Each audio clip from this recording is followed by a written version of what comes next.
5 जनवरी 2025 ये वो दिन था जब गांव के एक घर में पति पत्नी बिल्कुल आमने सामने खड़े थे। पत्नी बार बार अपने पति से एक ही सवाल पूछ रही थी कि आखिर तुमने ऐसा क्यों किया और आखिर तुम इस तरह की हरकतें क्यों कर रहे हो, आखिर क्या चाहते हो। लेकिन पति अपनी गलती मानने की बजाय उल्टा अपनी पत्नी से ही बहस करने लगा और धीरे धीरे ये बहस और तीखी होती चली गई। आवाजें ऊंची होने लगी, आरोप प्रत्यारोप लगते रहे और देखते ही देखते एक छोटी सी बातचीत इतनी बड़ी बहस में बदल गई कि इस बहस ने एक ऐसे जुर्म को अंजाम दिया जिसकी वजह से आज ये मामला समाचारों में है और अब अदालत ने इस मामले में फैसला भी सुना दिया है। साथियों, आज की ये बेहद चौंकाने वाली घटना एक पति पत्नी की है। एक ऐसे पति पत्नी की जो छत्तीसगढ़ के जेजेपुर थाना क्षेत्र के एक छोटे से गांव सलनी में रहते थे और इनकी शादी आज से करीब 7 साल पहले हुई थी। हुआ ये कि इस गांव की रहने वाली ममता कुमारी टंडन की शादी गांव के ही रहने वाले मनोज कुमार टंडन के साथ हुई। देखा जाए तो ये शादी बड़े ही धूमधाम से की गई थी और शादी में सारा बंदोबस्त था। फिर शादी के बाद ममता अपने ससुराल चली गई और धीरे धीरे अब वो इस नए रिश्ते को निभाने में लग गई। समय के साथ शादी के कुछ साल बीते और अब तक इनके बीच सब कुछ बढ़िया था। वहीं गांव वालों को भी यही लगता था कि ये जोड़ा गांव में बड़े प्यार से रहता है, लेकिन असलियत में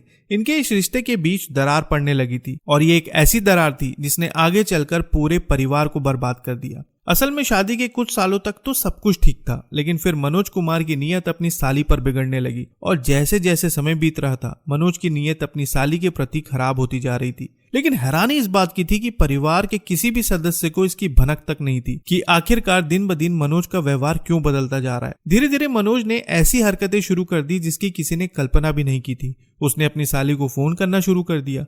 हालांकि शुरुआती बातचीत बिल्कुल नॉर्मल थी, लेकिन फिर धीरे धीरे उसने अपनी साली से आपत्तिजनक बातें शुरू कर दी। अब वो हर दिन अपनी साली को मैसेज भेजता था, कॉल करता था। हालांकि पहले नॉर्मल मैसेज होते थे, लेकिन फिर उसने मैसेज में आपत्तिजनक बातें शुरू कर दी और फिर एक समय बाद उसने सारी हदें पार कर दी। अब मनोज अपनी साली को अकेले मिलने और उससे संबंध बनाने का दबाव बनाने लगा। हर रोज वो फोन और मैसेज करके अपनी साली से वो इसी तरह की बातें करता था और ये सिलसिला काफी लंबे समय तक चलता रहा। एक दिन उसकी बर्दाश्त की सीमा पार हो गई और उसने अपनी बहन ममता को सब कुछ बता दिया। पहले तो ममता को इस बात पर यकीन ही नहीं हुआ, लेकिन जब ममता की बहन ने वो सारे मैसेज दिखाए तो उसके पैरों तले जमीन खिसक गई। उसे बिल्कुल भी समझ में नहीं आ रहा था कि आखिर उसका पति ऐसा क्यों कर रहा है। इन 7 सालों में ममता ने कभी भी अपने पति का ऐसा रूप नहीं देखा था, लेकिन ये सच्चाई ममता के लिए किसी सदमे से कम नहीं थी। इस सच्चाई के बाहर आने के बाद ममता को बड़ा झटका लगा, लेकिन फिर किसी तरह से उसने अपने आप को संभाला और फैसला लिया कि वो अपने पति से इस बारे में बात जरूर करेगी।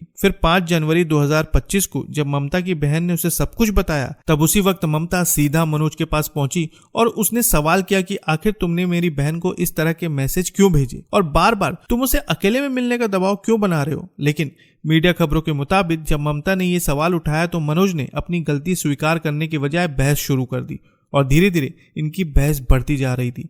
देखते देखते इन दोनों के बीच विवाद इतना ज्यादा आगे बढ़ गया कि आखिरकार बात हाथ से निकल गई। उस दिन पति पत्नी का ये झगड़ा उनके घर के ऊपरी कमरे में हो रहा था और शायद इसी वजह से इनके झगड़ों की आवाज पड़ोसियों तक नहीं पहुंची। लेकिन उस पल इन दोनों के बीच विवाद इतना ज्यादा आगे बढ़ चुका था कि मनोज ने गुस्से में आकर एक ऐसा कदम उठाया जिसकी वजह से ये पूरा परिवार तबाह हो गया। मीडिया खबरों की माने तो उस वक्त गुस्से में आकर मनोज कुमार टंडन ने ममता के गले में पड़े गमछे को पकड़ लिया और फिर उसी गमछे से मनोज ने ममता पर इस तरह से हमला किया है जिसकी वजह से उसकी सांसें हमेशा के लिए थम गई। अब ममता तो नहीं रही, लेकिन इस घटना के बाद मनोज पूरी तरह से डर गया था। उसे समझ में नहीं आ रहा था कि आखिर वो करे तो क्या करे। लेकिन फिर उसने इस अपराध को छुपाने की कोशिश शुरू कर दी। वो गमछे को लेकर घर से बाहर निकला और फिर सीधा गांव के एक तालाब के पास पहुंचा।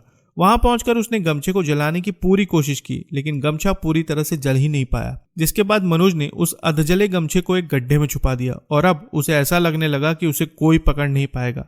लेकिन जल्द ही ममता की मौत की खबर पुलिस तक पहुंच गई, जिसके बाद जेजेपुर थाना की पुलिस ने मामले की जांच शुरू कर दी। पुलिस का पहला शक मनोज पर ही गया, जिसके बाद पुलिस ने मनोज को हिरासत में लेकर पूछताछ की। शुरुआत में वो कुछ भी बताने को तैयार नहीं था, लेकिन जब पुलिस ने सख्त रवैया अपनाया तब उसने अपना अपराध स्वीकार कर लिया। फिर उसकी निशानदेही पर पुलिस उस जगह तक पहुंची जहां अधजला गमछा छुपाया गया था और उसे वहां से बरामद कर लिया गया। पुलिस ने इन सभी तथ्यों और सबूतों के आधार पर अपनी जांच पूरी की और आरोपी के खिलाफ अदालत में चार्जशीट पेश की। अदालत में इस मामले की सुनवाई के दौरान करीब 18 गवाहों के बयान पेश किए गए। इसके अलावा सबूत, गवाह और जांच के आधार पर अदालत ने आरोपी मनोज कुमार टंडन को दोषी करार दिया। आखिरकार अदालत ने आरोपी को अलग अलग धाराओं के तहत आजीवन कारावास की सजा सुनाई है और उस पर जुर्माना भी लगाया है।